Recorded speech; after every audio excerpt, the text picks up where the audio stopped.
Hey, what is going on guys, this is Tharshey and welcome back to another video on the channel. Today we're going to be looking at the best build for Arwen in Lord of the Rings Rise to War. So hope you guys do enjoy this video, and if you do, please do drop a like, comment and subscribe to the channel, and don't forget to turn on those post notifications.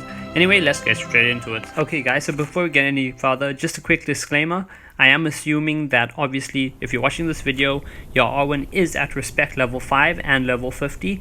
Because that will give you 5 skill points from her respect level 5. It will also unlock all her skills. Level 50 will give you another 50 skill points, plus her support title will give you another 5 skill points, which gives you a grand total of 60 skill points. So first things first, I'm going to show you her army composition. So let's go over here, click over here, and as you can see, I use 4,000 Dwarven Guardians and 1,750 March Wardens because I play Lothlorien and March Wardens are very good ranged units. So I combine that with my Dwarven Guardians, and it's a pretty deadly combination. Depending on what troops you have available or unlocked, you can change your army composition to something you like more. Now let's go over and have a look at our equipment. So if I go to Commander Arwen, you can see here I gave her a Noldor sword because pretty much it's one of the only weapons I found that actually has a focus stat to it. So that adds focus, and it also for the first 5 rounds increases her focus damage dealt by 5%. For her chest piece, she has the quilted armor, which gives might, focus, speed, and the ability it has is attunement, which gives extra focus. So in total it gives you 9 plus 6, that's 15 focus. For a helmet, I gave her the honor case, and that gives plus 20 focus and plus 12 might at level 3, and also has warding, which gives a 33% chance to gain stun immunity each round for the first 2 rounds. And for her attachment, I gave her the worn out smoking pipe, which is pretty much one of the best you can get unless you have the legendary version of it, which gives her 30 commander focus at level 3. And every 2 rounds, all allies recover 25.3% HP, effect modified by your focus stat, and that's the sustain ability. So as you can see by my gear, basically every single gear piece you have, you're going to want to make sure it tries to increase her commander focus. The higher the focus, the better it is. Now for a skill build. Number 1, you're going to want Undamiel, and this is pretty much a staple. You're always going to want to use it, and unless you're going for a pure damage build, but I'll show you that alternate build after this. So for the build that most people will probably be using, which is a heal build, and which I personally use, you're going to want Undamiel maxed out. So that's level 15, and this gives 2 allied units 35% chance of recovering 48% HP when physical damage is sustained.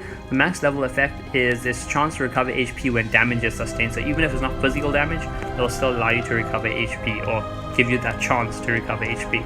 So you're going to want to put 15 points in that. Then you're going to want to put 15 points in Queen of the Reunited Kingdoms and max that out 15 out of 15. And what that does is all allied units damage received is minus 90% during combat. Effect's initial value decreases by a quarter each time damage is sustained, so you'll be the minus 90% will decrease by a quarter of that each time it takes damage for that unit. Max level effect's initial value only decreases by 1/5 each time, which basically allows the ability to last longer. So you're gonna want to have Undamiel maxed out, Queen of the Reunited Kingdoms maxed out, that is 30 of your 60 skill points. Then you're gonna want to have Elven Blessing and Cleansing Touch maxed out. Both of these heal abilities. So Cleansing Touch, 2 allied targets recover 82% HP, effect modified by focus stat, and randomly remove 1 debuff. So this is why you want to up your focus stat, because a lot of these abilities effects are modified by focus stat. The higher focus stat, the better the effect from the ability. And then Elven Blessing, 2 allied units recover 60% HP, effect modified by focus stat once again, and gain a 50% chance of reactivating the effect once. So that's going to be 14 skill points. That's going to be a total of 44 skill points. And then the next 7 you're going to put into Parting Gift. So round 8, all allied units recover 380% HP. Again, effect is modified by your focus stat. So that's going to be 51 points. So that's 15, that's 15, that's 30, plus 7, 14, 21, that is 51 skill points. You'll have Undamiel maxed out, Queen of the Reunited Kingdoms maxed out, Cleansing Touch maxed out, Elven Blessing maxed out, and Parting Gift maxed out. So 51, that's going to leave you with 9 more skill points. In my case, I have 11, and that's because I she got 2 skill points from me imparting wisdom via equipment. So yeah, anyway, you're gonna have 9 more skill points, and now what you can do, and this is up to you now. So if your army is, like you saw my army is all elves and dwarves, therefore nobility is not really worth it for me. But if you're using an army that's got, let's say, a full army of men, then you could consider putting 7 of those 9 skill points into nobility, because that will up your damage, your attack damage of men by 21% at maxed out. Or like me, you can put your skill points into half elven. What half elven does, it gain either might plus a certain amount or focus plus that same amount during combat. So for me at level 11 it gives plus 22% might or focus. It'll do either one. So if you're unlucky you'll get might. If you're lucky, you get focused, and then that increases your focus stat even further, which then increases the effects of Cleansing Touch, Elven Blessing, Parting Gift, and Endormial? No, not Endormial, but those other 3 effects. It increases the effectiveness of those. So it's up to you whether you want to go Nobility or whether you want to go half Elven. You could even go, like, put some into half Elven and some into Boon, but I mean, I don't really think it's worth it. I mean, it's up to you, okay? Basically, these last 9 skill points are up to you.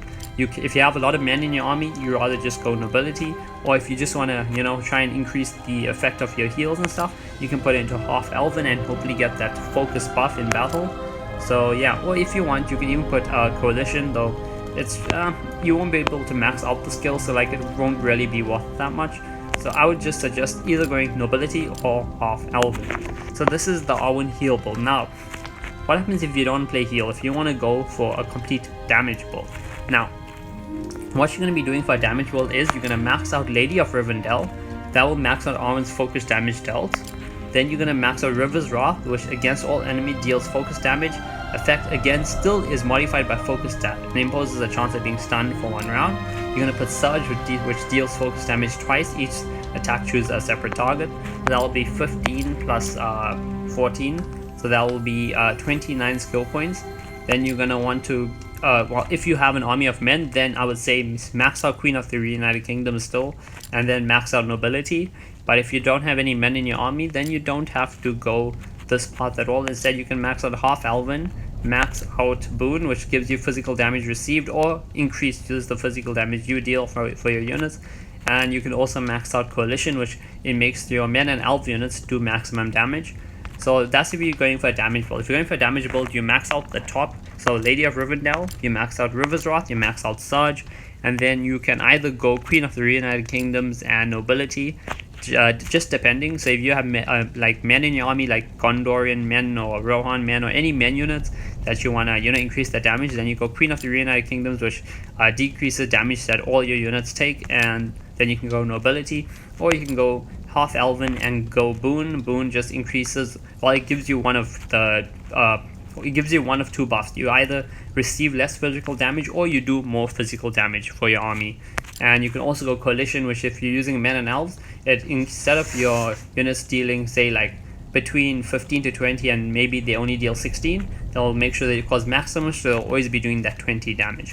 Anyway, hope you guys did enjoy this video, and if you did, let me just give you a quick overview of everything once again before we end. So obviously my army comp that I use is 4,000 Dwarven Guardians, 1,750 Marsh Wardens, because I'm playing LOTR, and that's my faction T4, which is a pretty good T4. And then for my equipment build, everything is focused on her focus stats. So my Noldo sword, not the best, but I mean it gives us some focus. Corporate armor plus attunement gives decent focus. Honor case gives focus, and one on smoking pipe gives focus, plus it also helps to heal. And the heal is modified by focus stat, which once again helps out a lot. For her skill build, for the normal heal build that most players probably play Arwen for, and because she's a very good, especially against PvE early game, like so you don't lose a lot of units, her heals are amazing. So you'll max out Endormial, you'll max out Queen of the Reunited Kingdoms, you'll max out Cleansing Touch, Elven Blessing, Parting Gift, and then you can either put your remaining skill points into Nobility if you want, or like me, you could go half Elven. If you do want to play her damage build, you go Lady of Rivendell, you go River's Wrath, you go Surge, and then you can either go Queen of the Reunited Kingdoms plus Nobility, or you could go half Elven and Boon, or even Coalition. Anyway, I hope you guys enjoyed this video. If you did, please do drop a like, comment, and subscribe to the channel, and I'll see you guys in the next video.